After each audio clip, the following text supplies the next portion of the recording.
Good evening everyone. सो कैसे हैं आप सभी? Welcome you all to this beautiful channel Satya biology, और मेरा नाम है सत्य कुशवाहा।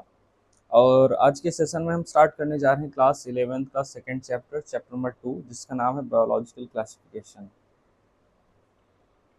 तो सभी पेन और नोटबुक लेके रेडी हो जाएं, क्योंकि साथ ही साथ नोट्स बनाना है। और ये बहुत ही ईजी सा चैप्टर है। इसमें बस हिस्ट्री बताई गई है कि कैसे हमारा बायोलॉजिकल क्लासिफिकेशन किया गया है, कैसे ऑर्गेनिज्म क्लासिफाई किए गए अलग अलग किंगडम्स में, उसके बारे में बताया गया। So let's start.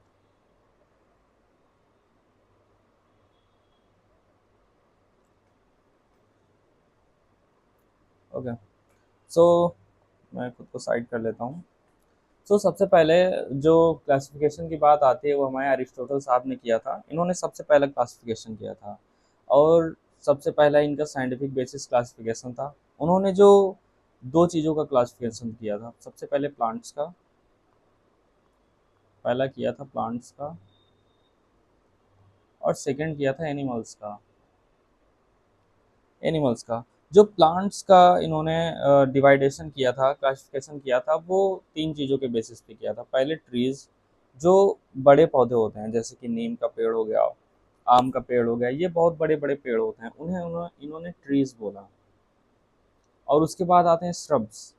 श्रब्स जो पेड़ों से थोड़ा छोटे होते हैं, पेड़ों से जो छोटे होते हैं उन्हें श्रब्स बोला गया, जैसे कि झाड़ियाँ, जैसे कि गुलाब का पेड़ हो गया। ऐसे चीज़ों को, ऐसे प्लांट्स को इन्होंने श्रब्स बोला। उसके बाद आते हैं हर्ब्स। हर्ब्स हर्ब्स वे होते हैं जो छोटे छोटे पौधे होते हैं, जो बहुत ही छोटे पौधे होते हैं, उन्हें हर्ब्स बोला। इसके बेसिस पे इन्होंने प्लांट्स क्लासिफाई किया।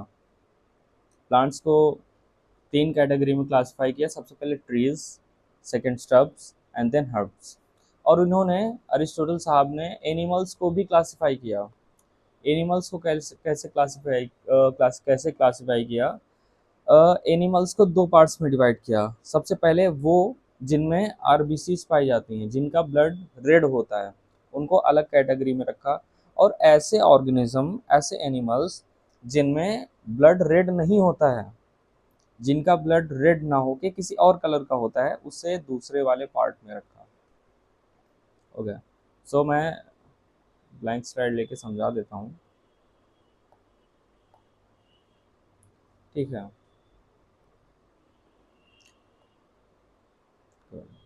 देखिए, जो क्लासिफिकेशन था जो क्लासिफिकेशन था वो सबसे पहले अरिस्टोटल साहब ने किया था। अरिस्टोटल साहब ने किया था, अर्लीस्ट किया था। और इन्होंने प्लांट्स और एनिमल्स को क्लासिफाई किया था सबसे पहले। कैसे क्लासिफाई किया था? जो प्लांट्स को किया था, तीन बेसिस पे क्लासिफाई किया था, तीन कैरेक्टर्स के अकॉर्डिंग क्लासिफाई किया था। सबसे पहले ट्रीज पे, सबसे पहले बिग प्लांट्स थे, जो बिगर प्लांट्स थे, उन्हें ट्रीज बोला। ओके। उसके बाद बोला इन्होंने श्रब्स। श्रब्स किसे बोला? जो मिड रेंज के प्लांट्स थे। मिड रेंज के प्लांट्स थे। मिड रेंज के प्लांट इन द सेंस, जैसे अभी मैंने बताया, रोज के प्लांट्स, हिबिस्कस प्लांट्स, ये सब क्या होते थे? ये सब श्रब्स में आते थे। ओके। देन आता है हमारा हर्ब्स। हर्ब्स हर्ब्स में क्या आते थे? Smaller plants. हर्ब्स में क्या आते हैं? Smaller plants. हर्ब्स में जो है सबसे छोटे वाले पौधे आते हैं, जो सबसे छोटे पौधे होते हैं, उनको हर्ब्स में रखा। और एनिमल्स को भी इन्होंने क्लासिफाई किया। एनिमल्स को कैसे क्लासिफाई किया? दो पार्ट्स में क्लासिफाई किया। एक में रेड ब्लड प्रेजेंट हो, और दूसरों में रेड ब्लड एब्सेंट हो।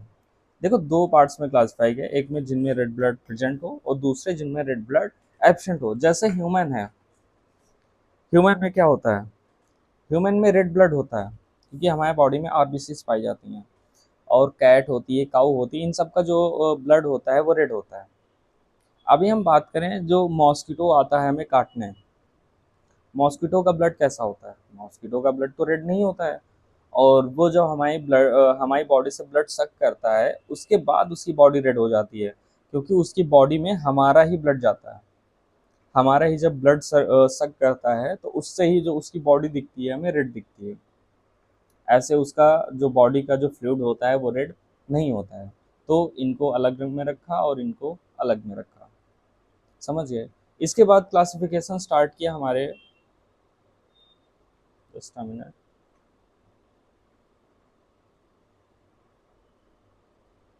ठीक है, इसके बाद भी क्लासिफिकेशंस हुए। इसके बाद किसने क्लासिफाई किया?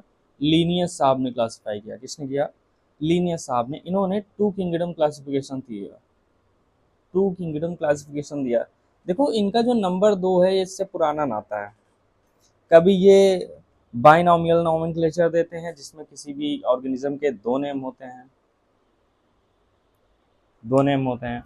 कभी ये टू किंगडम क्लासिफिकेशन उठा के दे देते हैं। तो जहाँ पे टू वर्ड आ जाए, वहाँ से लीनियस साहब ही आ जाते हैं। लीनियस साहब जो भी देते हैं वो दो पे देते हैं।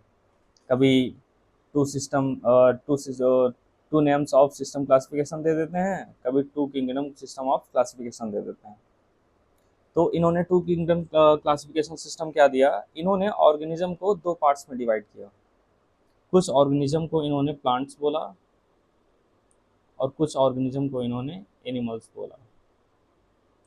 एनिमल्स बोला। कितने पार्ट्स में डिवाइड किया ऑर्गेनिज्म को? दो पार्ट्स में। फर्स्ट वन इज प्लांट्स, जिसको हम प्लांटी बोलते हैं। Second one is animalia. First one was Plantae, second one was animalia. Second one was animalia. First में प्लांट, सेकेंड में Animalia. This system didn't distinguish between eukaryotes and prokaryotes.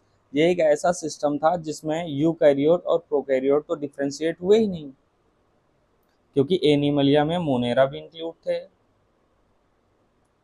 और plus others भी थे। जो मोनेरांस होते हैं वो तो प्रोकैरियोट होते हैं हमारे,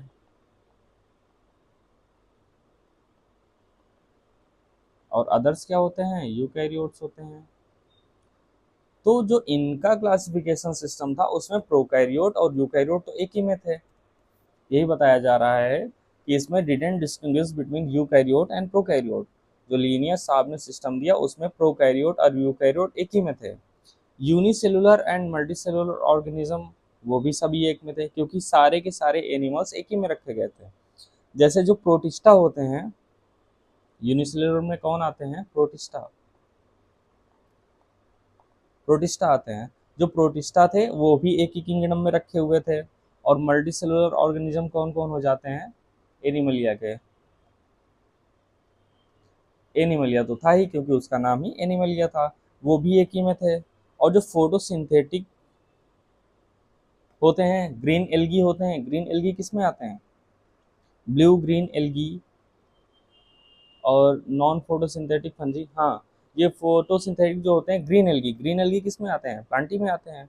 और नॉन फोटोसिंथेटिक जो होते हैं फंगई, फंगई का तो एक अलग ही क्लासिफिकेशन है, अलग ही किंगडम है। किंगडम फंगई अलग है, और जो फोटोसिंथेटिक ग्रीन एल्गी होते हैं वो एक अलग किंगडम में रखे जाते हैं। तो ये सब भी क्या थे? किंगडम प्लांटी में ही इंक्लूड थे। कौन कौन था इसमें? ग्रीन एल्गी भी थी, प्लस फंगस भी था, प्लस फंगस भी था। मतलब फोटोसिंथेटिक भी एक ही में थे और नॉन फोटोसिंथेटिक भी एक ही में थे। मतलब इन्होंने सबको उठा के एक ही में रख दिया था। ठीक है, फिर क्या हुआ? Classification of organism into plants and animals was easily done and was easily to understand. ये इजीली हो तो जाता था और समझ में भी इजीली आ जाता था। इन्होंने प्लांट्स में किसको किसको रखा? ऐसे ऑर्गेनिज्म जो मूव नहीं कर सकते हैं। ऐसे ऑर्गेनिज्म जो मूव नहीं कर सकते हैं, जैसे फंगई मूव नहीं कर सकती, एक जगह पे है तो एक ही जगह पे वो लगी रहेगी उसमें। और उसके बाद जो प्लांट्स हैं, कोई भी प्लांट है, प्लांट तो मूव नहीं करते हैं। और उसके बाद एनिमलिया में कौन रखे गए थे? जिनमें मूवमेंट होता है। जैसे ह्यूमन है, ह्यूमन मूवमेंट कर सकते हैं। मैं मूवमेंट कर सकता हूँ क्योंकि मैं एक ह्यूमन हूँ और मैं एनिमलिया में आता हूँ। ओके, मैं मूवमेंट कर सकता हूँ क्योंकि मैं एनिमलिया में आता हूँ और मैं किस में रखा गया हूँ? किंगडम एनिमलिया में। ठीक है, यही इसमें बताया गया है। Done was easily understand but a large number of organism didn't fall into either categories. बहुत सारे ऐसे ऑर्गेनिज्म थे जो किसी भी कैटेगरी में नहीं रखे गए। क्यों? क्योंकि इनका जो क्लासिफिकेशन सिस्टम था बहुत ही इजीली था, इजीली ऑब्जर्वेबल कैरेक्टर्स पे था। इसकी वजह से बहुत सारे ऑर्गेनिज्म थे वो बाहर ही रह गए थे, और जो थे वो काफ़ी एक ही में सब मिक्स हो गए थे। Okay, hence the two kingdom classification used for a long time was found inadequate। ये किसी काम का नहीं रहा ज़्यादा देर तक, ज़्यादा देर तक ये सही से चल नहीं पाया। इसके बाद और भी बायोलॉजिस्ट आए, और भी बायोलॉजिस्ट आए, उन्होंने अलग अलग तरह के क्लासिफिकेशंस दिए। कुछ है, जब टू किंगडम क्लासिफिकेशन आया तो एक बायोलॉजिस्ट आए, उन्होंने कहा अब टू किंगडम आ गया है, अब मैं थ्री किंगडम क्लासिफिकेशन दूंगा, तो उन्होंने थ्री किंगडम क्लासिफिकेशन दिया। उसके बाद दूसरे बायोलॉजिस्ट आए, उन्होंने कहा थ्री किंगडम आ गया है, इससे भी काम नहीं हो रहा है, मैं फोर किंगडम क्लासिफिकेशन दूंगा। फिर उनका भी नहीं चला। उसके बाद आए हमारे आर एच विटेकर साहब। इसके बाद आते हैं हमारे आर एच विटेकर साहब।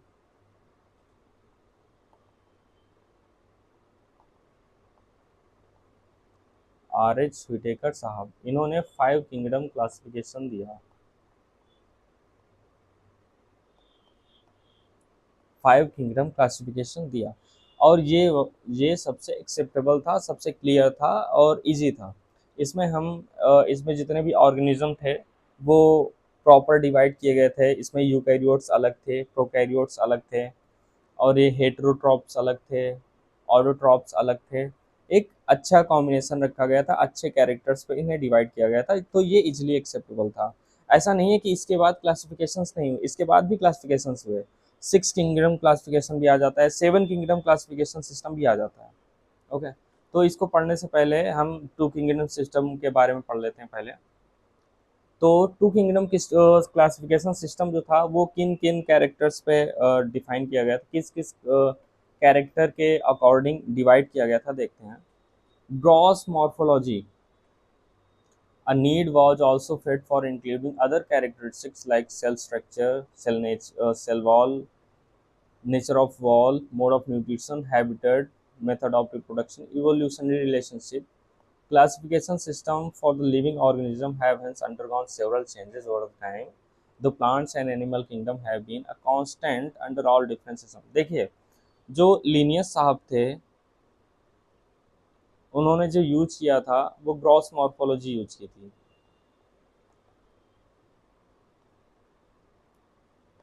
अब ग्रॉस मॉर्फोलॉजी होती क्या है?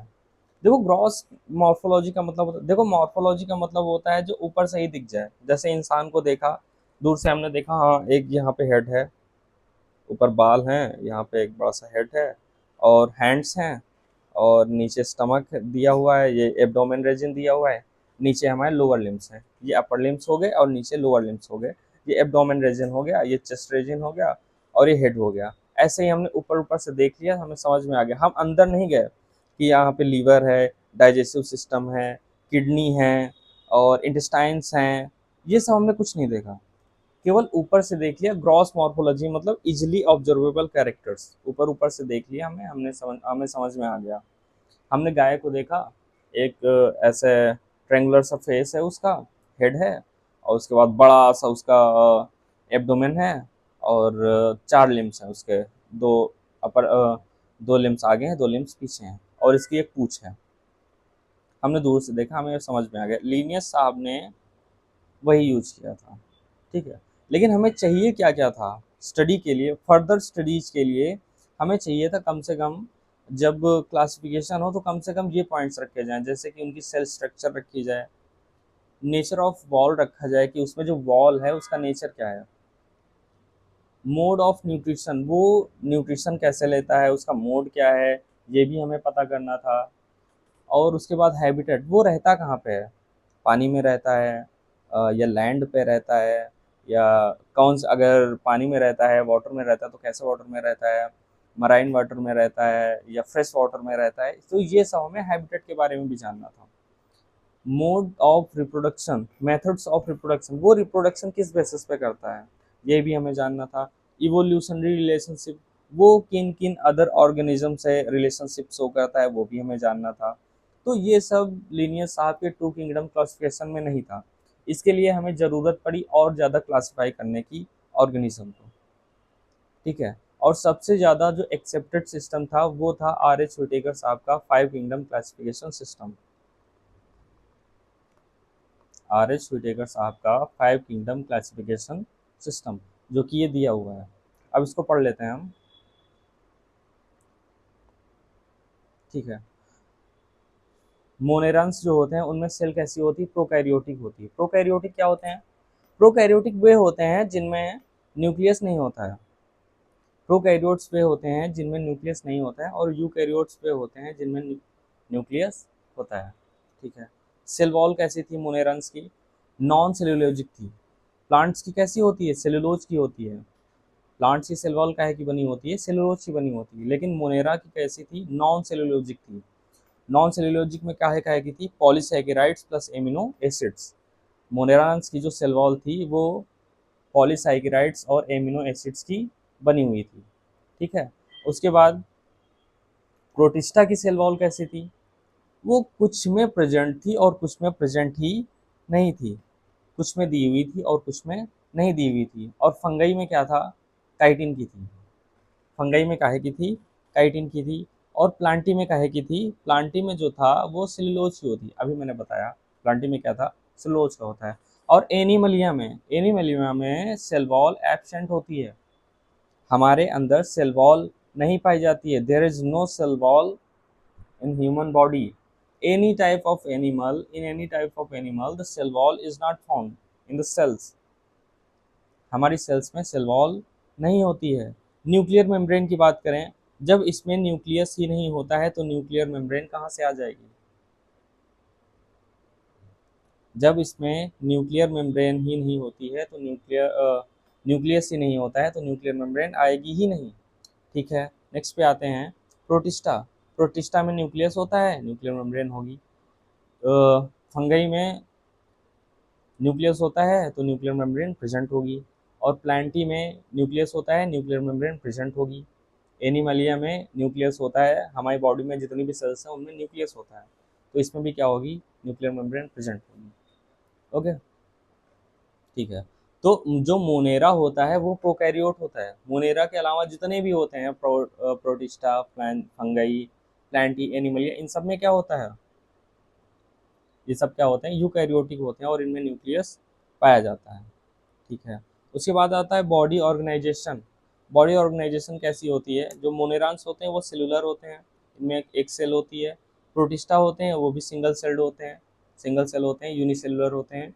जो फंगई होते हैं उनमें होते हैं मल्टी सेलुलर। फंगई कैसे होते हैं? मल्टी सेलुलर होते हैं, लेकिन इनमें बहुत ही लूज टिश्यू होते हैं, लूज टिश्यू होते हैं। जो टिश्यू होते हैं बहुत ही लूज होते हैं। उसके बाद प्लांटी आती है, उसमें होते हैं टिश्यूज होते हैं और ऑर्गेन्स होते हैं प्रॉपर। देखिए जब हम प्लांट्स देखते हैं उसमें एक अच्छा सा स्टेम होता है, नीचे रूट्स होती हैं, स्टेम होता है, और उसकी ब्रांचेस होती हैं, उसकी लीव्स होती हैं, उसमें प्रॉपर एक आई एम सॉरी, उसमें प्रॉपर फ्लावर निकलता है, प्रॉपर फ्रूट बनता है, तो ये सब होता है। तो इसमें टिश्यूज होते हैं और ऑर्गेन्स होते हैं। इसमें क्या होता है? एनिमल्स में क्या होता है? टिश्यूज होते हैं, ऑर्गेन्स होते हैं, प्लस ऑर्गेन सिस्टम होता है। जैसे हमारी बॉडी में टिश्यूज हैं, ऑर्गेन्स है, जैसे लीवर हो गया, स्टमक हो गया, इंटेस्टाइन हो गई, ये सब क्या होते हैं? ऑर्गेन होते हैं। और ये सब मिलके क्या बनाते हैं? ऑर्गेन सिस्टम बनाते हैं। जैसे डाइजेस्टिव सिस्टम है, डाइजेस्टिव सिस्टम को बोलेंगे ऑर्गेन सिस्टम। देखिए आपको मैं डिफरेंस बताता हूँ, ऑर्गेन और ऑर्गेन सिस्टम में डिफरेंस क्या होता है।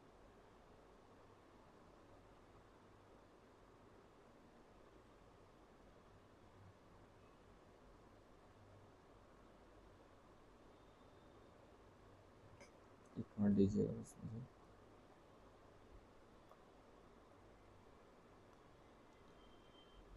देखो जो हमारे होते हैं, सेल्स होती हैं, सबसे पहले क्या होती हैं? सेल्स होती हैं। सेल्स जब सिमिलर सेल्स मिलती हैं, कौन सी सेल्स मिलती हैं? जब सिमिलर सेल्स मिलती हैं, अरेंज होती हैं, तब वो टिश्यू बनाती हैं। क्या बनाती हैं? टिश्यू बनाती हैं। और उसके बाद जब टिश्यूज अरेंज होते हैं, टिश्यूज जब अरेंज होते हैं उसके बाद वो क्या बनाते हैं, वो बनाते हैं ऑर्गेन बनाते हैं। सबसे पहले सेल्स होती हैं, जब सिमिलर सेल्स अरेंज होती हैं तब क्या बनता है, टिश्यू बनता है। ओके, जब टिश्यू अरेंज होते हैं तब ऑर्गेन बनता है।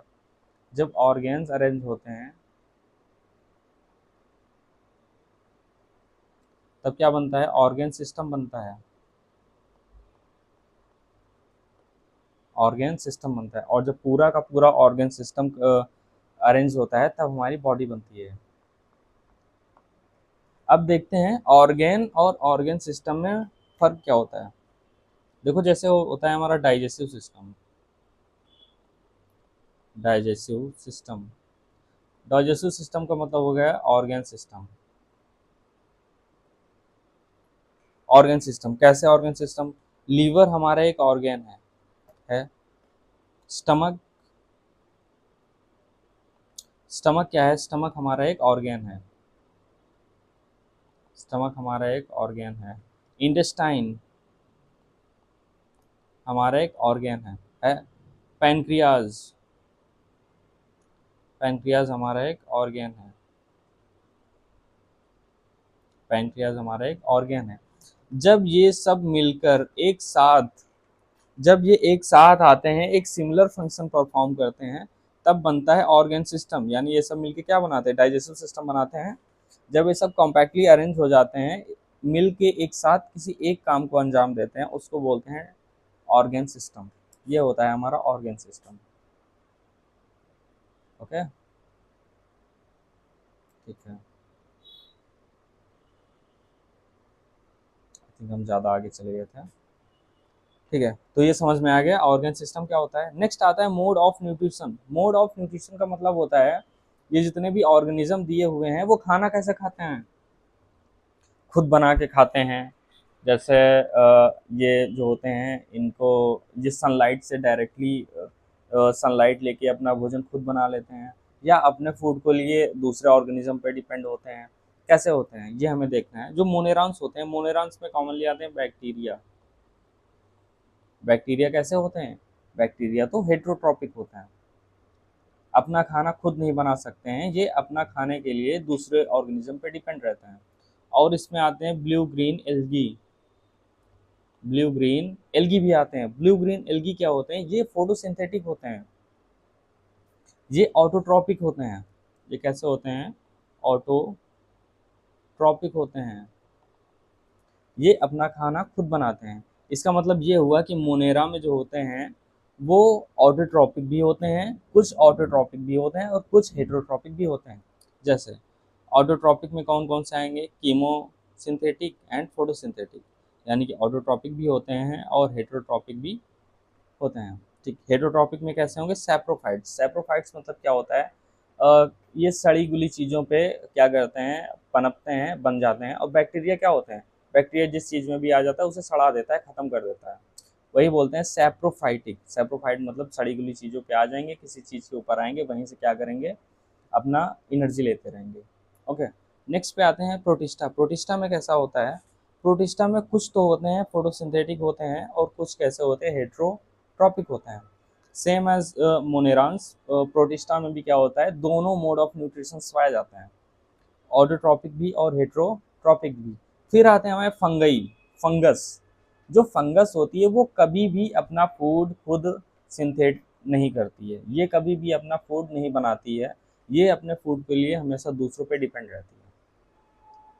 ठीक है, जो आप लोगों ने ब्रेड देखा होगा, ब्रेड ब्रेड जब काफ़ी टाइम पे रखा रहता है तो उस पर ब्लू, डार्क ब्लू कलर की आने लगती है, फंगस आने लगती है। तो क्या होती है, वो फंगस होती है। यानी कि ये जो हमेशा होते हैं अपने फूड के लिए, अपनी एनर्जी के लिए दूसरे ऑर्गेनिज्म पे डिपेंड होते हैं, दूसरे ऑर्गेनिज्म पे या दूसरे थिंग्स पे, किसी भी चीज़ पे डिपेंड करेंगे पर अपना खाना खुद नहीं बनाएंगे।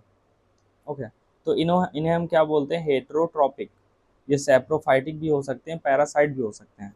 सैप्रोफाइट तब होते हैं जब हम किसी डेड थिंग पे जाते हैं, किसी भी डेड ऑर्गेनिज्म पे या डेड थिंग्स पे जाके उसी चिपक जाते हैं, उसी से एनर्जी लेते हैं।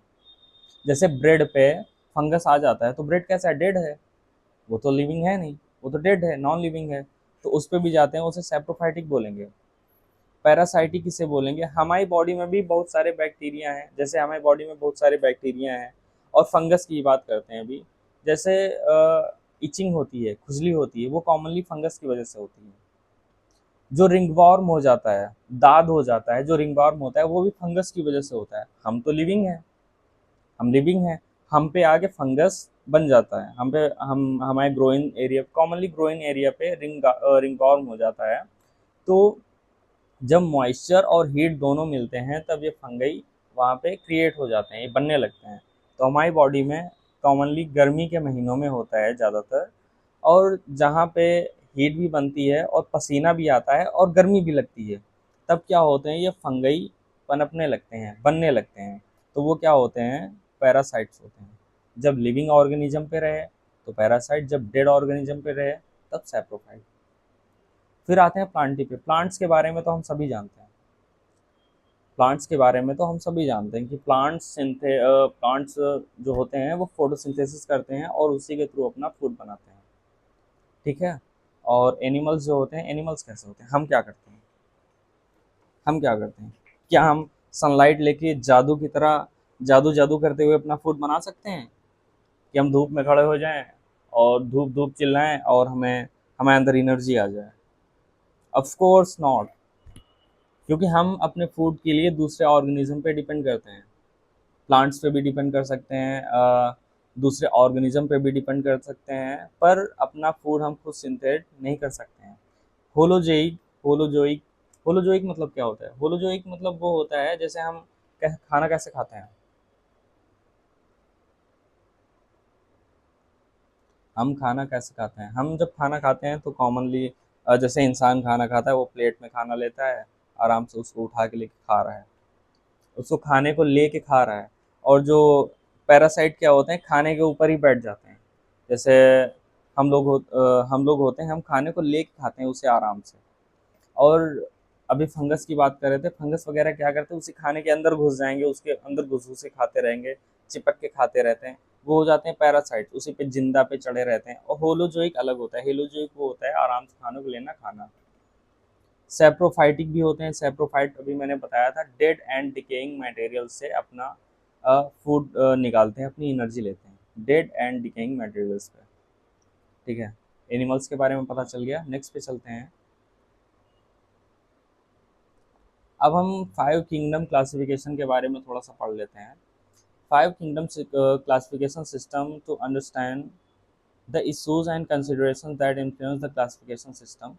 अर्लियर क्लासिफिकेशन, जो पहले क्लासिफिकेशंस थे, उनमें bacteria, blue green algae, fungi, mosses, fern, gymnosperm and angiosperm, ये सब किसके अंडर में थे? प्लांट्स के अंडर में थे। मैंने बताया जो पहले क्लासिफिकेशन हुए थे उनमें जो प्लांटी में रखे गए थे वो वे ऑर्गेनिज्म रखे गए थे जो मूवमेंट नहीं कर पाते थे, जो मूवमेंट नहीं कर पाते थे। और जो मूवमेंट कर लेते थे उन्हें हमने किस में रखा था? उन्हें लीनियस साहब ने रखा था, हमने तो नहीं रखा था, हम तो पैदा भी नहीं हुए थे भैया, मेरा कोई हाथ नहीं है, आई एम इनोसेंट। तो जो लीनियस साहब थे, उन्होंने जो एनिमलिया में रखा था उन्हें उन ऑर्गेनिज्म को रखा था जो कि मूवमेंट कर सकते थे। तो इसमें क्या है, the characters that unfitted this whole kingdom was that all the organism included had a cell wall in their cells। इसमें जैसे मोनेरा भी थे, प्लांटी भी थे, और कई सारे थे। तो इसमें क्या था, was that all organism include had a cell wall in their cells। इसमें बताया जा रहा है कि इन जो जितने भी ऑर्गेनिज्म इसमें दिए हुए हैं, इनमें क्या था, सेल वॉल प्रेजेंट थी। This place together group which widely different in other characteristics. पर ये ऐसे ऑर्गेनिज्म के साथ दे दिए गए थे जिनकी जो दूसरी कैरेक्टरिस्टिक्स हैं वो पूरी तरह से अलग हैं। जैसे अभी हमको प्लांट्स के साथ रख दिया जाए, और हम में और प्लांट्स में सिमिलैरिटीज क्या है, हम में और प्लांट्स में सिमिलैरिटीज क्या है, हम भी यूकैरियोट्स हैं। एक मिनट, जो ह्यूमन है वो भी यूकैरियोट है, और जो प्लांट्स हैं वो भी यूकैरियोट हैं। तो हमको भी उठा के रख दिया जाए उसी में, एक साथ रख दिया जाए प्लांट्स और ह्यूमंस को एक साथ, पर नहीं रखा जा सकता, क्योंकि ये तो बहुत ही छोटा सा सिमिलैरिटी है, इससे आगे बहुत बड़े बड़े डिफरेंसेस हैं हमें। कई सारे डिफरेंसेस हैं, बहुत सारे डिफरेंसेस हैं, जिसकी वजह से हम एक साथ नहीं रखे जा सकते। वही इसमें बताया जा रहा है कि कुछ तो सिमिलैरिटीज थी, लेकिन बहुत सारी ऐसी चीजें थी जो डिसिमिलर थी। ठीक है, ये ये सारा कंटेंट आपका एनसीईआरटी से लिया गया है, उसी का पेज नंबर दिया हुआ था यहाँ पे जो मैं हटा रहा हूँ अभी।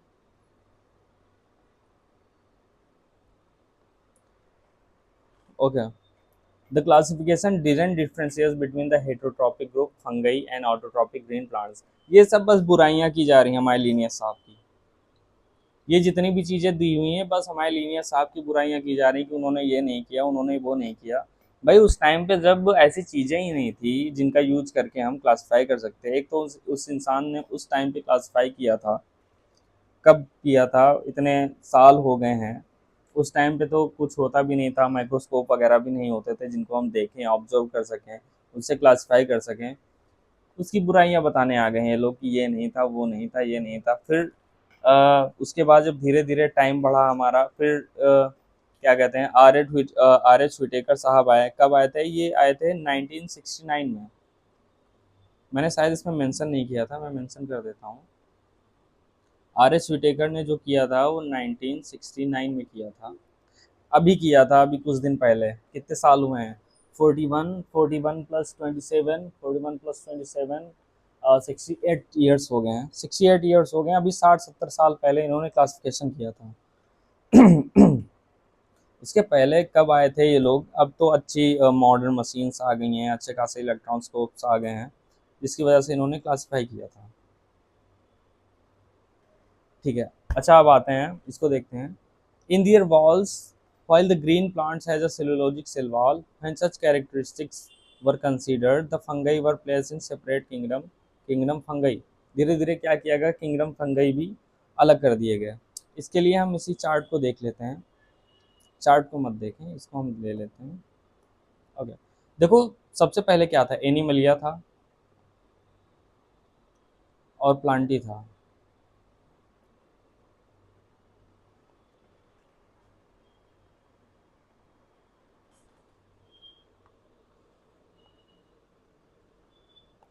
एनिमलिया था और प्लांटी था।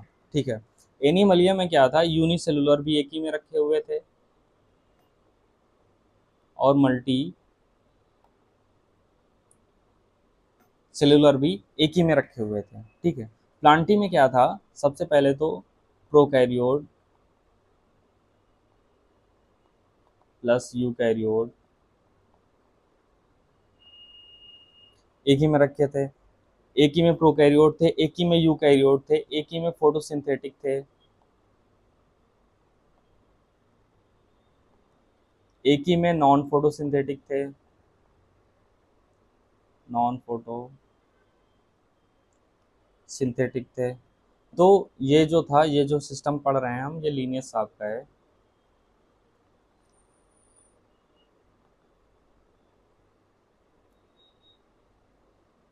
ये हम टू किंगडम क्लासिफिकेशन के बारे में पढ़ रहे थे कि आखिर क्यों जरूरत पड़ी हमें इसके बाद भी क्लासिफिकेशन करने की थी। तो एनिमलिया के देख लेते हैं हम सबसे पहले। एनिमलिया जो था हमारा, उसमें यूनिसेलुलर भी एक ही में थे, मल्टी सेलुलर भी एक ही में थे। तो ठीक है, तो इसके बाद किया क्या गया, इसमें और भी ऑर्गेनिज्म थे जिनमें सेल वॉल भी थी, सेल वॉल वाले भी थे और नॉन सेल वॉल वाले भी थे। नॉन सेल वॉल नहीं लिखते हैं।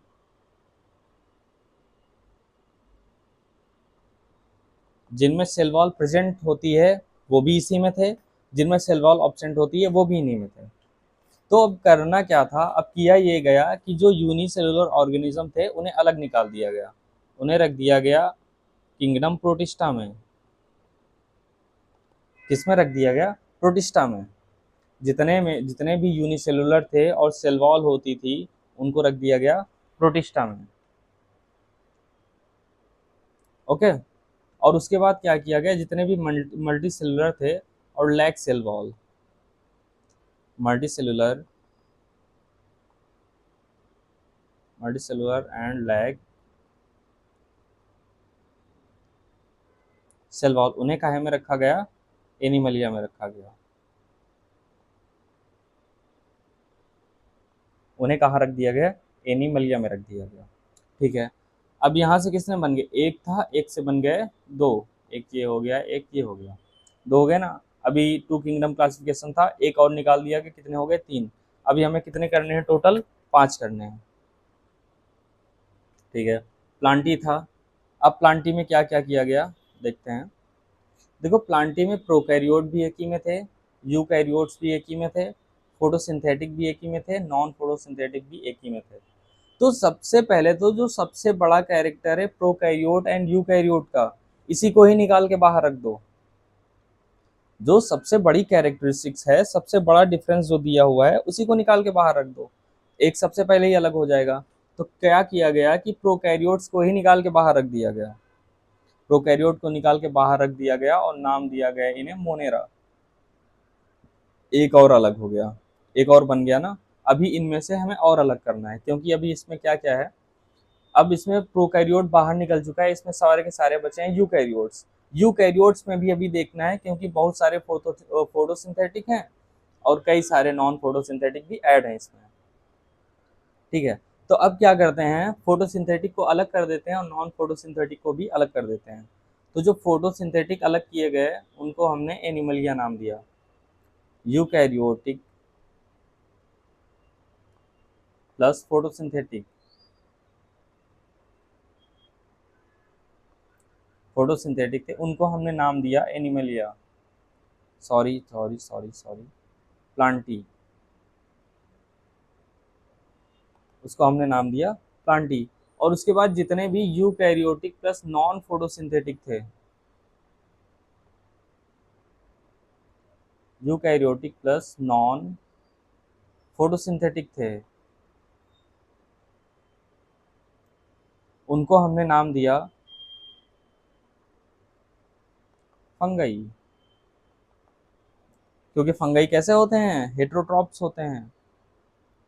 फंगई कैसे होते हैं, हेट्रोट्रॉप्स होते हैं। अब हो गए हमारे, देखो अब काउंट करते हैं कितने हो गए। देखो एनिमलिया में एक से दो हो गए थे, दो यहाँ पे हो गए, वन प्लस वन, दो हो गए। और हमने यहाँ पे मोनेरा को अलग कर दिया, मोनेरा को किस में लिया हमने, प्रोकैरियोट्स में लिया, मोनेरा को लिया, तो ये हो गए यहाँ से प्लस वन, तीन हो गए। इसके बाद हमने क्या किया, जो यूकैरियोटिक फोटोसिंथेटिक थे उन्हें प्लांटी जो होते हैं उनको अलग कर दिया, एक और आ गया। उसके बाद जितने भी यूकैरियोटिक नॉन फोटोसिंथेटिक थे उनको भी अलग कर दिया, उसका नाम दिया हमने फंगई, और ये भी अलग हो गया। टोटल कितने हो गए, पाँच। यही किया था हमारे आर्य छूटेकर साहब ने 1969 में। ओके, यही किया था हमारे आर एच छुटेकर साहब ने 1969 में। और ये सब करके इन्होंने कितने किंगडम क्लासिफिकेशन बनाया, फाइव किंगडम क्लासिफिकेशन। ओके, ठीक है। तो अब हम स्टार्ट करते हैं पढ़ना एक एक के बारे में, इसके बारे में। अब हम मोनेरा पे जाते हैं। ठीक है, फाइव किंगडम क्लासिफिकेशन पढ़ लिया हमने। फाइव किंगडम क्लासिफिकेशन में क्या था, एक बार रिकैप कर लेते हैं। सबसे पहला था हमारा मोनेरा, फिर था हमारा प्रोटिस्टा, फिर था हमारा फंगई, फिर है हमारा प्लांटी, फिर है हमारा एनिमलिया। इसमें से ये होता है प्रोकैरियोटिक, और ये सब क्या होते हैं, यूकैरियोटिक। इसमें अगर हम देखें जो प्रोकैरियोट्स होते हैं, प्रो मतलब होता है पुराना, प्रो मतलब होता है सबसे पहले के, ये अर्लियर थे, मतलब बहुत पहले से हैं इस अर्थ पे। ये स्टार्टिंग के जो ऑर्गेनिज्म जब बनना स्टार्ट हुए थे तब ये बने थे मोनेरा। मोनेरा इसमें से सबसे पुराने हैं, क्योंकि जो स्टार्टिंग में जब ऑर्गेनिज्म बनना स्टार्ट हुए, ये हम नेक्स्ट ईयर पढ़ेंगे, क्लास 12th में है इवोल्यूशन चैप्टर, उसमें आप पढ़ेंगे कि जब अर्थ पे लाइफ नहीं थी, जब धीरे धीरे लाइफ आना स्टार्ट हुई, तब वो बनना स्टार्ट हुए। पहले तो असेलुलर ऑर्गेनिज्म बने जिनमें सेल्स ही नहीं होती थी, फिर धीरे धीरे सिंगल सेल वाले ऑर्गेनिज्म बनना स्टार्ट हुए, सिंगल सेल वाले बने पर उनमें न्यूक्लियस नहीं होता था, वही होते हैं ये मोनेरा। स्टार्टिंग में न्यूक्लियस नहीं होता था, उसके बाद धीरे धीरे न्यूक्लियस आया, फिर धीरे धीरे और कैरेक्टर्स आना स्टार्ट हुए। तो ये प्रोकैरियोट इन्हें ये इसीलिए बोलते हैं क्योंकि ये बहुत ही पुराने हैं। इनफैक्ट ये सबसे पुराने हैं, ये सबसे पुराने ऑर्गेनिज्म होते हैं। और यूकैरियोट मतलब होता है जिनमें न्यूक्लियस पाया जाता है। ठीक है, ये इनमें डिफ्रेंशिएशन होता है, ये मोनेरा को इन सब से पूरी तरह से अलग करता है। और जितने भी बैक्टीरिया होते हैं वो इसी में कंसीडर किए जाते हैं, वो इसी के अंडर में आते हैं। ओके, सो अब हम स्टार्ट करते हैं किंगडम मोनेरा।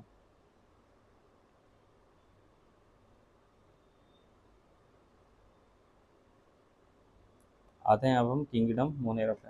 मैं थोड़ा सा पानी पी लेता हूँ।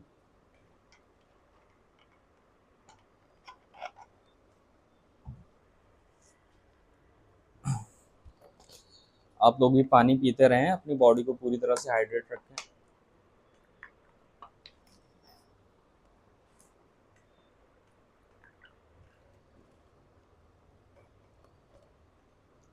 पढ़ने के टाइम पे हमेशा पानी की बोतल अपने साथ में रखेंगे और पानी पीते रहेंगे, बॉडी को पूरी तरह से हाइड्रेट रखेंगे। ओके, तो अब हम पढ़ते हैं किंगडम मोनेरा के बारे में। Bacteria are sole members of kingdom Monera. अभी बताया ना, जो बैक्टीरिया होते हैं वो किस में कंसिडर किए जाते हैं, मोनेरा में कंसिडर किए जाते हैं। They are the most abundant micro organism. सबसे ज़्यादा पाए जाने वाले ये ऑर्गेनिज्म होते हैं। अगर हम एक मुट्ठी मिट्टी उठाते हैं, सॉइल उठाते हैं, तो उसमें 100,000 ऑफ बैक्टीरिया होते हैं। ये इतने अबंडेंट होते हैं, ये इतने ज़्यादा पाए जाते हैं हमारे और हमारे इन्वायरमेंट में। They also live in extreme habitats. देखिए, ये जो मोनेरांस होते हैं, ये जो बैक्टीरिया होते हैं अलग अलग तरह से, ये हर जगह पाए जाते हैं, हर जगह पे पाए जाते हैं। कोई भी एक्सट्रीम एरिया हो, कहीं पे एसिड के क्या बोलते हैं उन्हें, एसिड की जो लेक्स होती हैं उनमें भी ये पाए जाते हैं। ऐसी लेक्स होती हैं जहाँ पे कोई किसी भी तरह की लाइफ पॉसिबल ही नहीं है। एसिड में कौन रहना चाहेगा? क्या एसिड में लाइफ पॉसिबल है किसी भी तरह की? नहीं पॉसिबल है, पर ये मोनेरांस वहाँ पे भी पाए जाते हैं, एक्सट्रीम हैबिटेट्स में पाए जाते हैं। और क्या होता है, जो साल्टी लेक्स होती हैं, जो जिनमें केवल केवल नमक पाया जाता है, जिनका पानी बहुत ही खारा होता है, बहुत ही साल्टी होता है, उसमें भी ये पाए जाते हैं। और इनफैक्ट ये इंसानों के अंदर हमारे जो इंटेस्टाइन्स हैं उसमें भी बैक्टीरिया पाए जाते हैं। जैसे एंटमीबा पाया जाता है, अलग अलग तरह के बैक्टीरियाज पाए जाते हैं। आप लोगों ने देखा होगा कि कौन सा अमीबा होता है, जो फीमेल होती है, फीमेल फीमेल के जो वजाइना होता है उसमें भी बैक्टीरिया पाई जाती है। लैक्टिक एसिड बैक्टीरिया,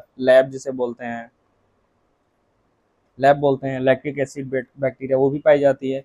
तो ये कहीं पे भी पाए जाते हैं।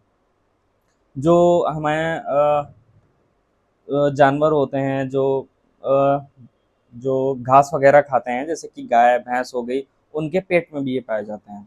और क्या करते हैं, मेथेन बनाते हैं। उन्हें मेथेनोजेंस कहते हैं, जो हम अभी आगे पढ़ेंगे। ओके, तो ये किसी भी एक्सट्रीम हैबिटेट में पाए जा सकते हैं। हॉट स्प्रिंग्स में, ऐसी स्प्रिंग्स, ऐसे झरने जिनमें गर्म गर्म पानी आ रहा है, बहुत ही गर्म पानी आ रहा है, जहाँ पे लाइफ पॉसिबल भी नहीं है, वहाँ पे कौन पाया जाएगा, मुनेरा पाया जाएगा। ठीक है, डिजर्ट्स में भी पाए जाएंगे, जहाँ कोई नहीं रहना चाहता, जहाँ पेड़ पौधे नहीं होते, वहाँ कौन रहेगा, बैक्टीरिया आ जाएंगे। स्नो स्नो में पाए जाएंगे, डीप ओशियंस में पाए जाएंगे, where very few other life forms can survive.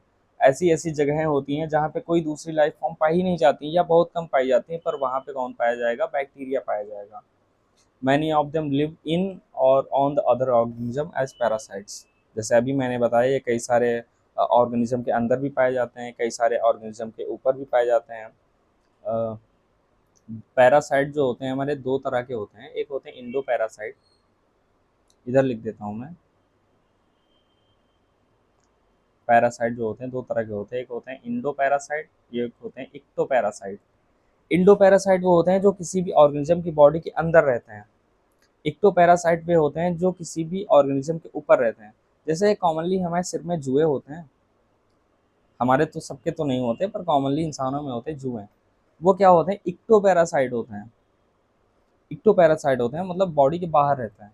Indo parasites क्या होते हैं, जैसे हमारी बॉडी में बहुत सारे बैक्टीरिया पाए जाते हैं, जैसे अभी मैंने बात की, हमारे इंटेस्टाइन में, लार्ज इंटेस्टाइन में कई सारे बैक्टीरियाज पाए जाते हैं, तो वो हो गए इंडो पैरासाइट, क्योंकि वो बॉडी के अंदर होते हैं। ठीक है, अब मोनेरांस की बात करते हैं। बैक्टीरिया की शेप के बारे में बात करते हैं कि बैक्टीरिया अलग अलग शेप के हो सकते हैं, जैसे कोकाई हो सकता है, कोकाई डॉट शेप होता है, स्फेरिकल होता है, गोल होता है। और ये बैसिलस दिए हुए हैं, बैसिलस के बारे में दिया हुआ है जो रॉड शेप के होते हैं, रॉड जैसे दिख रहे हैं ना, रॉड शेप के होते हैं, इन्हें बैसिलस बोलते हैं।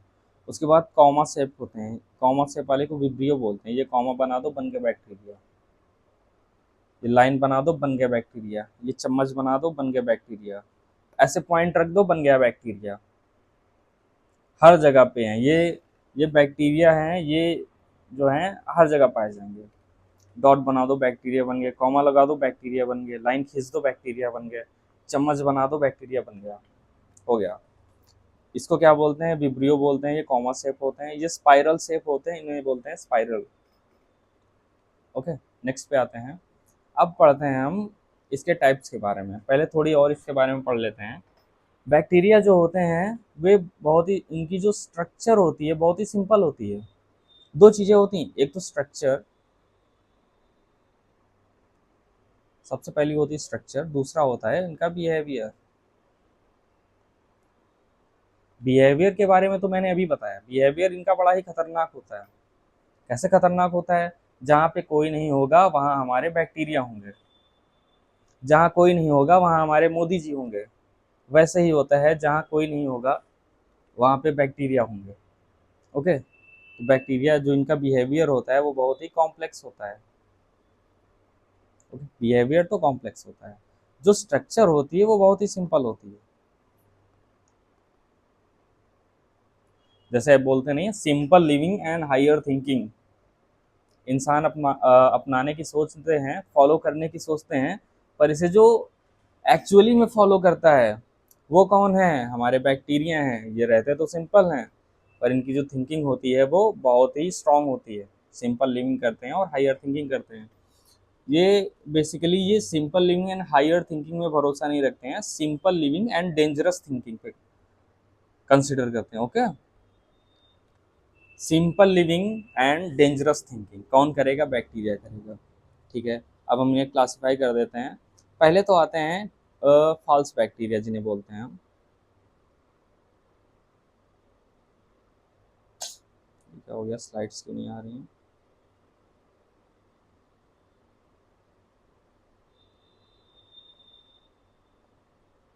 ओके, अब हम मोनेरा को डिफ्रेंशिएट करते हैं। मोनेरा को हम कॉमनली दो पार्ट्स में डिफ्रेंशिएट करते हैं। एक होते हैं फॉल्स बैक्टीरिया जिन्हें बोलते हैं, एक होते हैं ट्रू बैक्टीरिया।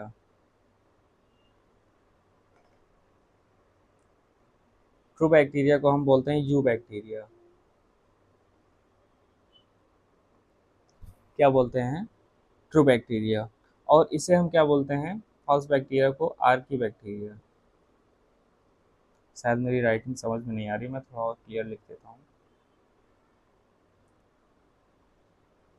ये होते हैं false bacteria, just a minute. ये होते हैं फॉल्स बैक्टीरिया और ये होते हैं ट्रू बैक्टीरिया। इन्हें क्या बोलते हैं, यू बैक्टीरिया बोलते हैं। इसे क्या बोलते हैं, आर्की बैक्टीरिया बोलते हैं। इसे हम बोलते हैं आर्की बैक्टीरिया। ठीक है, आर्की बैक्टीरिया भी क्लासिफाई हो जाते हैं। आर्की बैक्टीरिया किस में क्लासिफाई हो जाते हैं, अभी मैंने थोड़ी देर पहले बताया कि आर्की बैक्टीरिया एसिड्स में भी पाए जाते हैं, साल्टी वाटर्स में भी पाए जाते हैं, और क्या होते हैं कई सारे जानवरों के अंदर भी पाए जाते हैं, इनसाइड द एनिमल्स पाए जाते हैं। तो उसी बेस पे इन्हें क्लासिफाई किया जाता है।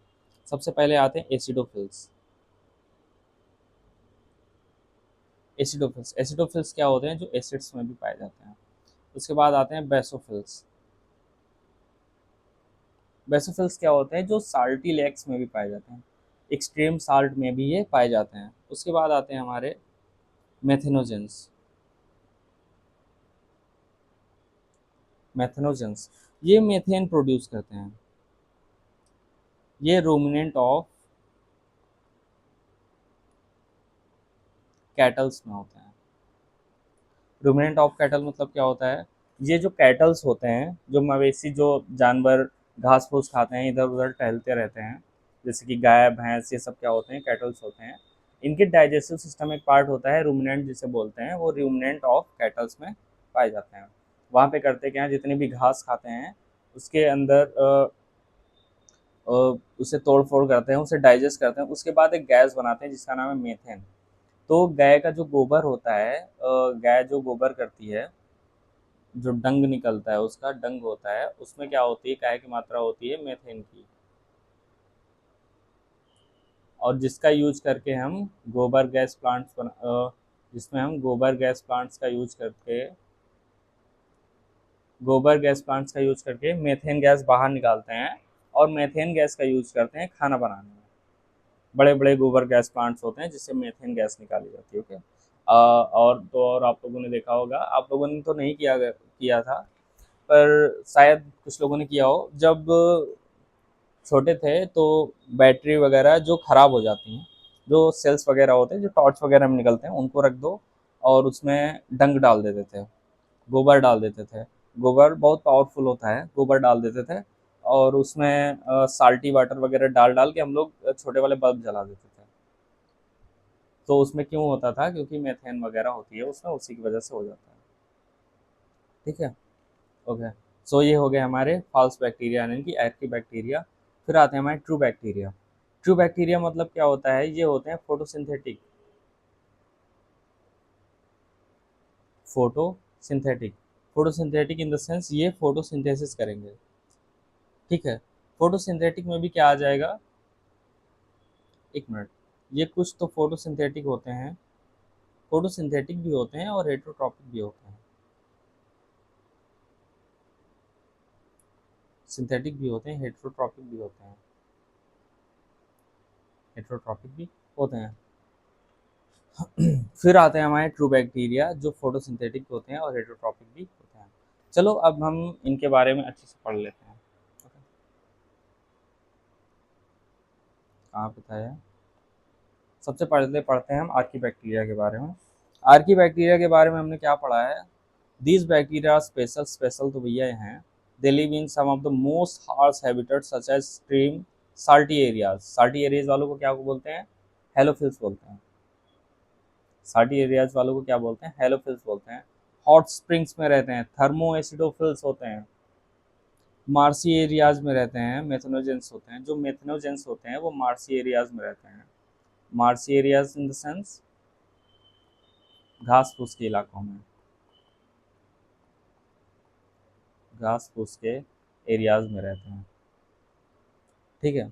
Archie bacteria differ from other bacteria. Archie bacteria जो होते हैं अदर बैक्टीरिया से डिफर होते हैं, कैसे? Cell wall structure and his feature is responsible for their survival in extreme conditions. Archaebacteria दूसरे बैक्टीरिया से कैसे डिफर करते हैं? सबसे पहले तो सेल वॉल की स्ट्रक्चर में डिफर करते हैं, और उसके बाद उनका जो फीचर होता है जिसकी वजह से वो सर्वाइव कर सकते हैं, वो एक्सट्रीम कंडीशंस में आर्की बैक्टीरिया कैसे डिफर करेंगे, सेल वॉल स्ट्रक्चर में। ये बहुत ही इंपॉर्टेंट क्वेश्चन है, ये नीट लेवल तक पूछा जाता है। सेल वॉल स्ट्रक्चर पे, सेल वॉल स्ट्रक्चर से ये डिफरेंट करते हैं, डिफरेंट होते हैं अदर बैक्टीरिया से। ओके। यही क्या करते हैं, ये रिस्पॉन्सिबल होते हैं इनको सर्वाइव कराने में एक्सट्रीम कंडीशंस में। ठीक है। Methanogens are present in the gut of several ruminant animals such as cows and buffaloes, and they are responsible for the production of methane from the dung of this animal। इसके बारे में हम पहले भी पढ़ चुके हैं।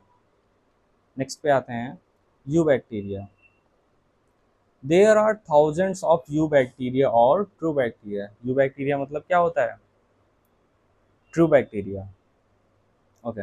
They are characterized by the presence of a rigid cell wall. इनकी जो सेल वॉल होगी रिजिड सेल वॉल होगी। इसमें देखो ये है, अभी मैं इसको समझाता हूँ, इसको पढ़ लेते हैं पहले। रिजिड सेल वॉल होगी, अगर मोटाइल हैं तो फ्लैजिलम होगी। मोटाइल मतलब अगर के मूव करने की एबिलिटी है इनके अंदर तो क्या होगा, फ्लैजिलम होगा। मतलब फ्लैजिला मतलब पूछ होता है, tail, a type of tail. Okay, ऐसा करके निकला हुआ होता है बॉडी में, जैसे ऐसा करके इनकी बैक्टीरिया की बॉडी है तो ऐसा हुआ निकला होगा, उसको बोलते हैं फ्लैजिलम। द साइनोबैक्टीरिया, साइनोबैक्टीरिया का और क्या बोलते हैं, ब्लू ग्रीन एल्गी। ये याद रखेंगे हम, साइनोबैक्टीरिया। साइनोबैक्टीरिया का और क्या बोलेंगे हम, blue green algae, blue green algae बोलेंगे, having chlorophyll a similar to green plants and are photosynthetic autotrophs. इनके पास क्या होता है, क्लोरोफिल, क्लोरोफिल ए होता है, जो कि कैसा होता है, सिमिलर होता है ग्रीन प्लांट से। ठीक है। साइनोबैक्टीरिया कैसे होते हैं, यूनिसेलुलर होते हैं, कॉलोनियल होते हैं, मतलब अकेले नहीं रहते हैं, कॉलोनी में रहते हैं, एक साथ रहते हैं, और फिलामेंटस, कॉलोनियल और फिलामेंटस हो सकते हैं। साइनोबैक्टीरिया एक साथ भी रह सकते हैं कॉलोनीज में, और फिलामेंटस भी हो सकते हैं, फिलामेंट की फॉर्म में भी हो सकते हैं। फ्रेश वाटर भी हो सकते हैं, मराइन भी हो सकते हैं, और टेरेस्ट्रियल एल्गी हो सकते हैं। फ्रेश वाटर हो सकते हैं, मराइन हो सकते हैं, और टेरेस्ट्रियल एल्गी हो सकते हैं। The colonies are generally surrounded by gelatinous sheath. इनकी जो कॉलोनीज होती हैं वो कैसे होती हैं, जिलेटिन की सीथ लगी होती है।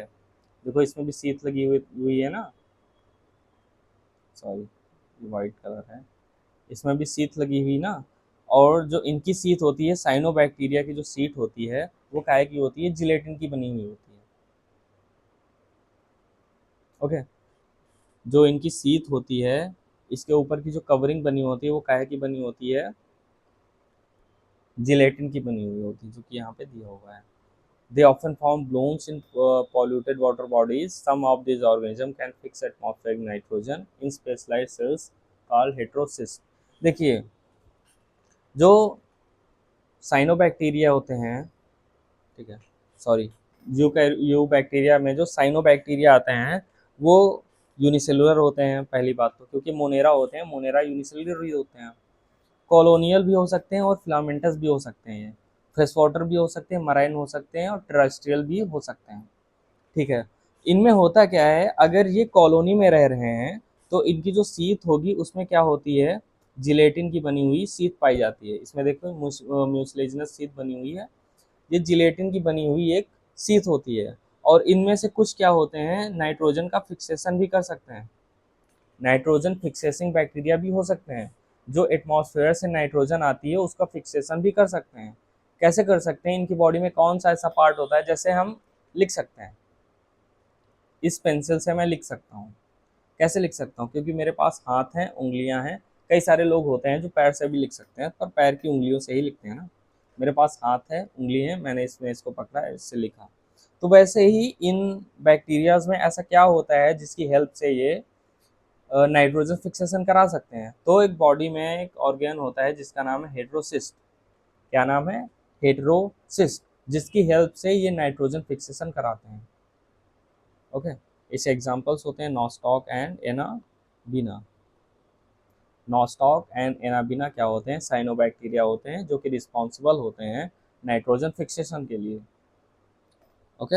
And this is very important, ये तो अभी भी इम्पॉर्टेंट है। और इसके बाद जब आप कंपटीशन की तैयारी करेंगे, नीट वगैरह की भी तैयारी करते हैं, उसमें भी क्या होते हैं, ये मोस्ट इंपॉर्टेंट होता है। ठीक है, नेक्स्ट पे आ जाते हैं। अब पढ़ते हैं कीमोसिंथेटिक बैक्टीरिया पे। कीमोसिंथेटिक बैक्टीरिया क्या करते हैं, chemosynthetic autotrophic bacteria oxidize various inorganic substances such as nitrates, nitrites and ammonia and use the release energy from their ATP production. They play a great role in recycling nutrients like nitrogen, phosphorus, iron and sulphur. अभी जैसे कि हम पढ़ रहे थे, nostoc and anabaena क्या करते हैं, रिसाइकलिंग करते हैं, यानी नाइट्रोजन फिक्सेशन करते हैं। वो काहे का कर रहे थे, नाइट्रोजन का करते हैं, कर रहे थे। और जो कीमोसिंथेटिक बैक्टीरिया हैं वो फास्फोरस का भी करते हैं, सल्फर का भी करते हैं, आयरन का भी करते हैं। ये सब कौन करता है, बैक्टीरिया करते हैं। ओके। अब आते हैं हमारे हेट्रोट्रॉपिक बैक्टीरिया। कौन से bacteria, heterotrophic bacteria. Heterotrophic bacteria कुछ होते हैं, हेट्रोट्रॉपिक बैक्टीरिया में कुछ जो होते हैं वो होते हैं गुड फॉर ह्यूमन, एंड कुछ होते हैं बैड फॉर ह्यूमन। गुड कैसे होते हैं, देखिए, जब हम खाना खाते हैं, जब हम खाना खाते हैं तो उसके साथ में लेते हैं दही। दही को बनने के लिए कौन रिस्पॉन्सिबल होता है, लैक्टिक एसिड बैक्टीरिया। वो क्या होता है, बैक्टीरिया होता है। अब ये कैसा हुआ है? गुड हुआ। क्यों? क्योंकि हमें खाने पीने की चीज़ें बनाता है। ठीक है। और किसी भी चीज़ को, जैसे डोसा वगैरह बनता है, ब्रेड बनता है, ब्रेड बनता है, ब्रेड को क्या करते हैं? बेक करते हैं। और बेकिंग में भी CO2 प्रोडक्शन के लिए भी कौन रिस्पॉन्सिबल होते हैं? मेनली बैक्टीरिया ही होते हैं। तो ये सब हमारे लिए कैसे हो गए? गुड बैक्टीरिया हो गए। बैड बैक्टीरिया कौन से हो गए? बैड बैक्टीरिया वो बैक्टीरिया होते हैं जो डिजीज फैलाते हैं, disease causing bacteria, they are called bad bacteria. उन्हें हम बैड बैक्टीरिया बोलेंगे। क्यों बोलेंगे? क्योंकि भैया वो हमें बीमार कर देते हैं, तो बैड बोलेंगे उन्हें। गुड क्यों बोलेंगे? गुड इसलिए बोलेंगे कि खाने पीने की चीज़ें इन्हीं से बन जाती हैं, यही हेल्प करते हैं। एंड इवन दारू, दारू बनाने में कौन हेल्प करता है? बैक्टीरिया हेल्प करते हैं।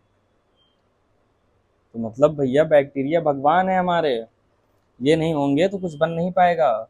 न खाना ना हम कुछ खा पाएंगे, न पी पाएंगे, न दवा बन पाएगी, न दारू बन पाएगी। बिना बैक्टीरिया के न दवा है न दारू है। ओके। तो भगवान कौन है? बैक्टीरिया। तो अब इसको पढ़ते हैं। Heterotrophic bacteria are most abundant in nature. अभी हमने पढ़ा था, क्योंकि ये मोस्ट अबंडेंट होते हैं। The majority are important decomposers, decomposers होते हैं, चीज़ों को डिकम्पोज करते हैं, सड़ाते हैं। Many of them have a significance impact on human affairs. अभी मैंने बताया ना, जो ह्यूमन की ओवरऑल लाइफ होती है उसमें भी बैक्टीरिया बहुत ही ज़्यादा रिस्पॉन्सिबल होता है। They are helpful in making curd from milk, दूध से दही बनाने में। प्रोडक्शन ऑफ एंटीबायोटिक्स, एंटीबायोटिक्स दवाएं बनाने में किसका यूज होता है? बैक्टीरिया का यूज होता है। Fixing nitrogen in legumes, nitrogen fixation में काम आता है। अभी हमने पढ़ा नॉस्टॉक एंड एनेबिना क्या करते हैं? नाइट्रोजन फिक्सेशन का काम करते हैं। ठीक है। सम आर पैथोजन, कुछ पैथोजन भी होते हैं, कुछ बदतमीज भी होते हैं। ठीक है। ये क्या करते हैं? जैसे किसी घर में नहीं होता है, दो भाई होते हैं, एक क्या करता है? बड़े अच्छे अच्छे काम करते हैं, दूसरा क्या करता है? अब तो ये तो कर ही रहे हैं, लाओ हम थोड़ा लपेट देते हैं इनको। ठीक है। तो ये चंदा वसूली वाला काम करता है। उसने क्या किया? उसने तो ठीक ठाक काम करके दे दिया। अब ये क्या करेगा? दूसरा है चंदा वसूली करेगा। अब ये जो है, हम आपको दे रहे हैं, खिला पिला रहे हैं, अब हम आपसे चंदा लेंगे, हम आपको बीमार कर देंगे। Some are pathogens causing damage to human being, damage कर देंगे ह्यूमन बीइंग को, इंसानों को भी डैमेज कर देंगे, इंसान की फसलों को भी डैमेज कर देंगे। फॉर्म एनिमल्स एंड पेट्स, ये जो एनिमल्स होते हैं उनको भी डैमेज कर देंगे, और जो हमारे पालतू जानवर होते हैं जैसे कुत्ता बिल्ली होते हैं, इनको भी क्या कर देंगे? डैमेज कर देंगे। कैसे कर देंगे? कभी कॉलेरा फैला देंगे, कभी टाइफाइड फैला देंगे, कभी टिटनेस फैला देंगे, कभी सिट्रस कैंकर कर देंगे। वो सिट्रस कैंकर होता है, एक बीमारी होती है जो सिट्रस फ्रूट्स में होती है, जैसे कि citrus fruits in the sense, जैसे कि नींबू हो गया, ऑरेंज हो गया, लेमन, ऑरेंज, ये सब क्या होते हैं? सिट्रस फ्रूट्स होते हैं। और well known disease caused by different type of bacteria. Okay. ठीक है। नेक्स्ट पे आते हैं, बैक्टीरिया में रिप्रोडक्शन को देखते हैं। ये रिप्रोडक्शन है बैक्टीरिया का। Bacteria reproduce mainly by fusion. Bacteria का जो रिप्रोडक्शन होता है वो फ्यूजन होता है, सॉरी फिजन होता है। फिजन मतलब क्या होता है? एक बैक्टीरिया है, बीच से डिवाइड हो जाएगा, एक से दो बन जाएगा। ये मोस्ट कॉमन है बैक्टीरिया का। बैक्टीरिया कॉमनली यही यूज करता है, एक है, एक से दो हो जाएगा, ये दो हो जाएगा, ये डिवाइड हो गया, दो हो जाएगा। ठीक है। अच्छा, आपके लिए एक छोटा सा क्वेश्चन है। छोटा सा क्वेश्चन ये है कि आपके पास एक कंटेनर है, कंटेनर है। मैं ब्लैंक स्लाइड में आपको क्वेश्चन देता हूँ। ठीक है। ओके। आपके पास एक कंटेनर है। क्वेश्चन को ध्यान से सुनिएगा। एक बैक्टीरिया है, वो कितनी देर में डिवाइड हो जाता है? 1 मिनट में डिवाइड हो जाता है। 1 मिनट में एक से दो हो जाते हैं। तो आपके पास एक कंटेनर है। क्या है? एक कंटेनर है। कंटेनर में क्या है? बैक्टीरिया है। एक बैक्टीरिया रखा हुआ है। बैक्टीरिया क्या करता है? 30 मिनट्स में हाफ कंटेनर को कंटेनर को हाफ फिल कर देता है। कंटेनर को हाफ फिल कर देता है कितनी देर में? 30 मिनट में। और अब कितना टाइम लगेगा उसे और इसको पूरा कंप्लीट करने में? ठीक है। लिख देता हूँ, कितना टाइम लगेगा उसे पूरा कंप्लीट करने में। इसके मैं ऑप्शंस दे देता हूँ। चार ऑप्शन दे देता हूँ। सबसे पहला होगा 60 मिनट्स, दूसरा होगा 63 मिनट्स, तीसरा होगा 35 मिनट्स और नेक्स्ट होगा 31 मिनट। ये सारे मिनट्स में हैं। ठीक है, ये हमारे ऑप्शंस हैं। आप इसे सॉल्व करें और इसका आंसर मैं दूंगा लास्ट में, वीडियो के लास्ट में मैं इसका आंसर दूंगा। ओके, और जिसे भी समझ आ गया है वो कमेंट में इसका आंसर डाल सकते हैं।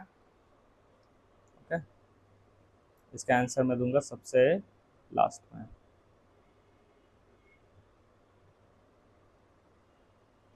ओह, आई थिंक कुछ ज़्यादा ही आगे आ गए हैं।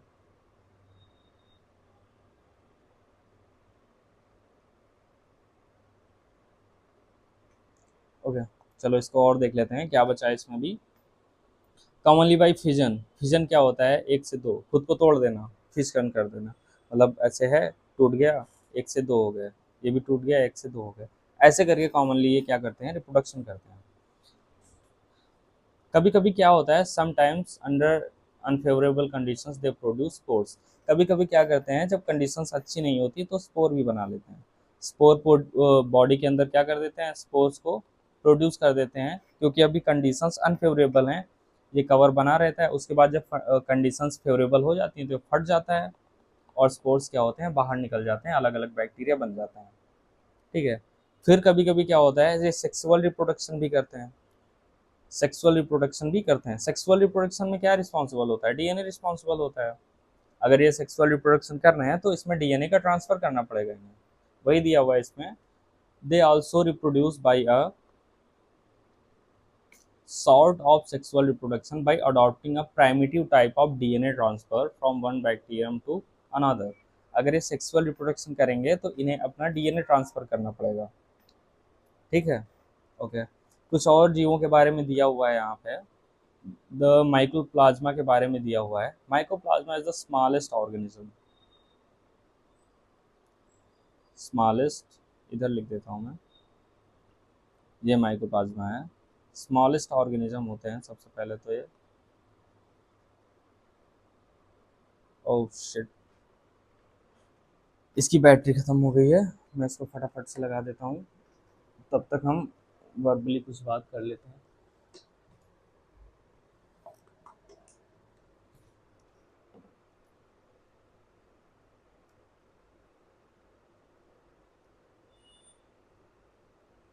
मैं बस 2 मिनट में आता हूँ, 1 मिनट दीजिएगा मुझे।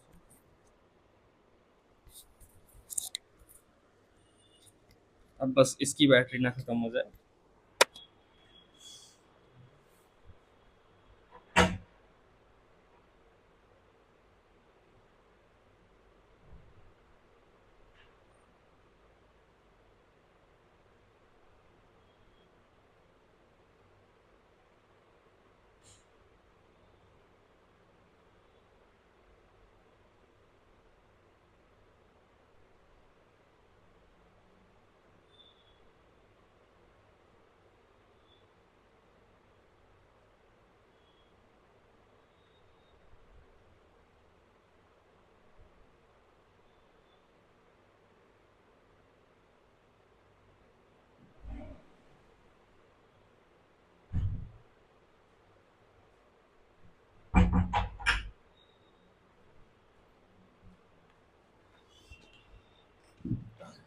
पानी पी लेते हैं तब तक।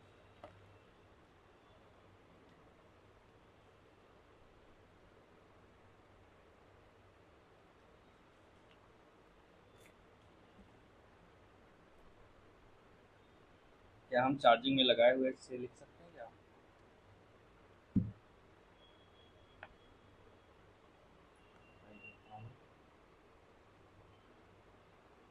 हाँ, लिख सकते हैं, थोड़ा सा लिख लेते हैं। ओके, जो माइकोप्लाज्मा होते हैं वो स्मॉलेस्ट ऑर्गेनिज्म होते हैं। स्मॉलेस्ट ऑर्गेनिज्म होते हैं, और ये क्या करते हैं? सर्वाइव कर सकते हैं without oxygen. Without oxygen, without oxygen भी क्या कर सकते हैं? सर्वाइव कर सकते हैं। देखते हैं, mycoplasma are organism that completely lack a cell wall, और इसमें सेल वॉल भी नहीं होती है। completely lack cell wall.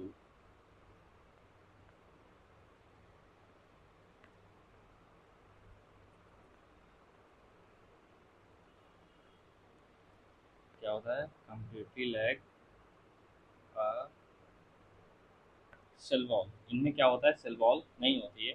They are the smallest living cell known and can survive without oxygen. Mycoplasma are pathogenic in animals and plants. Mycoplasma क्या करते हैं, बहुत सारी बीमारियां फैलाते हैं, एनिमल्स में भी और प्लांट्स में भी. ठीक है, ये थे हमारे मोनेरंस. हमने पढ़ लिया अभी मोनेरा के बारे में.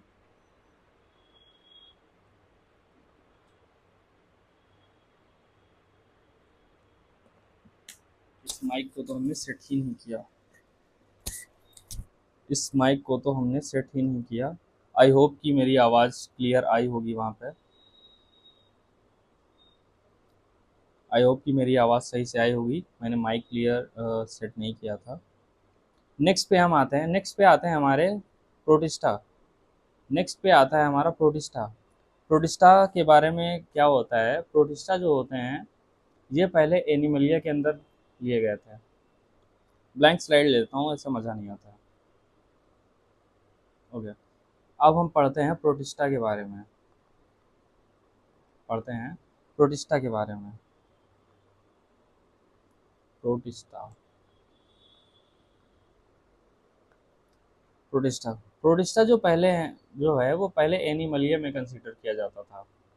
फिर मैंने बताया कि ये कैसे होते हैं. ये यूनिसेलुलर होते हैं. कैसे होते हैं, यूनिसेलुलर होते हैं. इसके लिए ये निकाल दिए गए और कहाँ पे रख दिए गए, प्रोटिस्टा में रख दिए गए.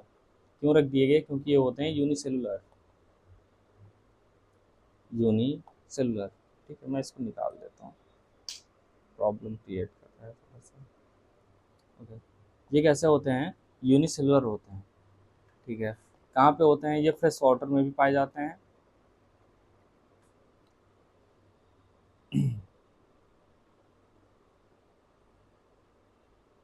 ठीक है, ये फ्रेश वाटर में भी होते हैं, मराइन में भी होते हैं. हो गया. प्रोटिस्टा जो होते हैं क्या क्या थे, वो पहले कहाँ पे इंक्लूड किए गए थे, एनिमलिया में इंक्लूड किए गए थे, एनिमलिया में रखे गए थे.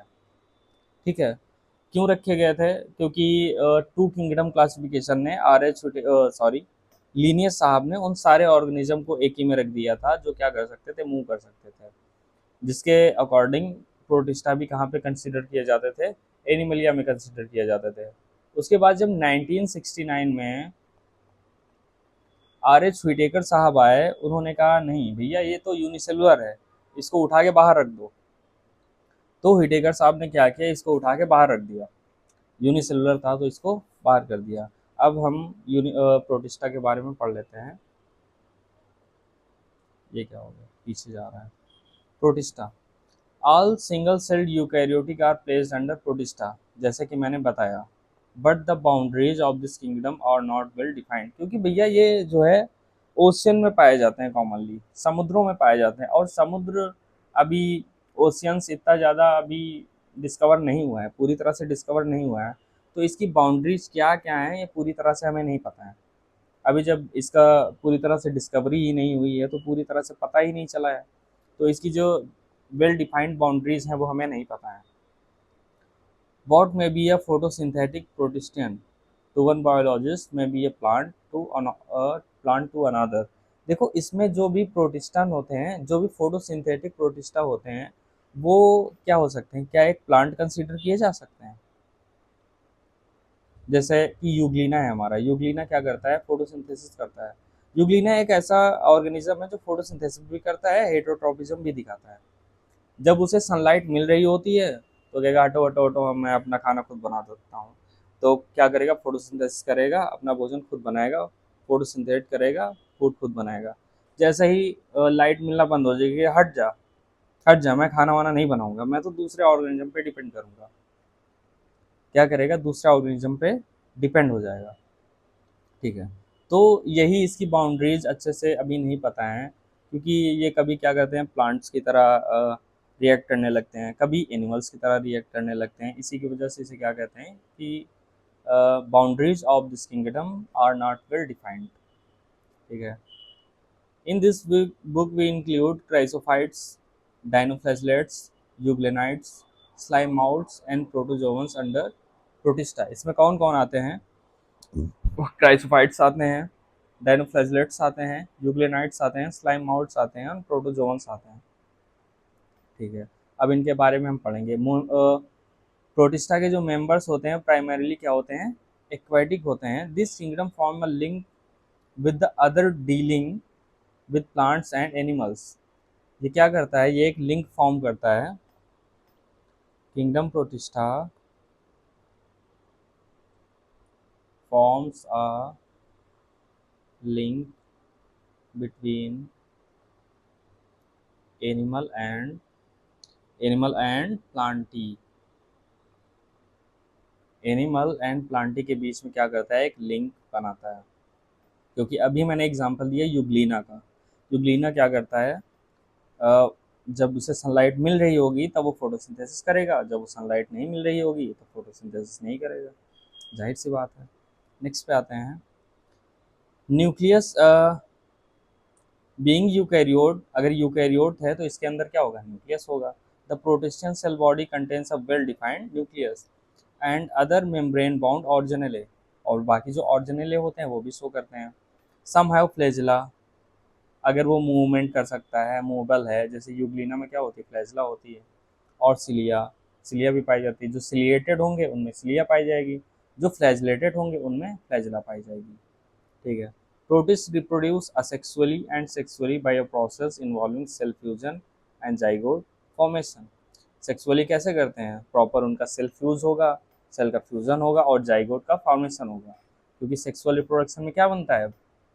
जाइगोट बनता है। नेक्स्ट पे आते हैं हम, क्राइसोफाइट्स। क्योंकि सबसे पहले एग्जांपल क्या था? क्राइसोफाइट्स था। सबसे पहले हम पढ़ेंगे क्राइसोफाइट्स के बारे में, फिर हम पढ़ेंगे डायनोफ्लाजेलेट्स के बारे में, देन हम स्टार्ट करेंगे यूग्लिनॉइड्स, उसके बाद स्लाइम माउट्स एंड उसके बाद प्रोटोजोन्स। उसके बाद हम किस पे मूव करेंगे? किंगडम फंगई पे मूव करेंगे। ओके, सो इसको इसी लेक्चर में रखें या नेक्स्ट लेक्चर में रखते हैं? नेक्स्ट लेक्चर में रखते हैं। ये जो लेक्चर है मुझे लगता है 1 घंटे से ऊपर का हो गया है, तो ये इनफ रहेगा। बाकी का जो रहेगा वो नेक्स्ट लेक्चर में कवर कर लेते हैं। ओके। हाँ, सो इसका आंसर देना था अभी मुझे। जो उसका आंसर होगा, एक क्वेश्चन किया था मैंने। क्वेश्चन ये था कि एक कंटेनर है, उसमें बैक्टीरिया है। बैक्टीरिया जो होता है 1 मिनट में 1 से 2 हो जाता है।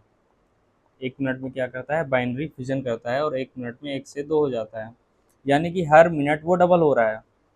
डबल्स एवरी मिनट, हर मिनट वो डबल हो रहा है। तो 30 मिनट में, इन 30 मिनट्स वो half of the container fill कर देता है। उसके बाद कितना टाइम लगेगा उसे पूरा कंटेनर फिल करने में? तो वो 1 मिनट में डबल हो रहा है। आधे घंटे में यानी कि 30 मिनट्स में उसने हाफ फिल कर दिया है। तो 1 मिनट में, नेक्स्ट 1 मिनट में वो डबल हो जाएगा। डबल हो जाएगा यानी कि पूरा फिल हो जाएगा। तो उसे पूरा कंटेनर फिल करने में लगेंगे 31 मिनट। सो ऑप्शन कौन सा था? मैं इधर ही बना देता हूँ option C and D. I think first one 60 and 63, 35 and 31। So option D was the correct option। Okay, ठीक है। Okay, bye bye and don't forget to like the video and subscribe the channel।